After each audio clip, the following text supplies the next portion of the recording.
Včera pred poladňom u Rusko-kerestúrskej školy Petro Kuzmiak so stretnúcom s písateľami počala 24. kultúrna manifestácia Kostelníkova jesень. Dneška počala manifestacija Kostelnikova ješenj, jak i звичайно po tradiciji tu u Keresture u obrazovni centru Petro Kuzmiak. Na 11:30 minuti sme mali predstavljanje knjižkoh za djeci, najmlašemu возрасту školjarov.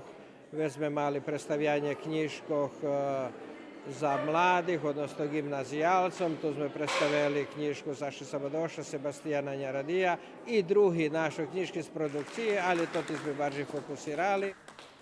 Na 18:30 u restoranu Červená rúža otримана centrálna programa Kostelníkovej jeseni, na ktorej okrem promocii nových knižkoch po rusky svoju tvorčosť predstavil i písateľ Miroslav Aleksič a okrem švetočnú notu celomu večaru dali kompozícii Ivana Kovača vyvedzený u literatúrno-muzičnej časti programy.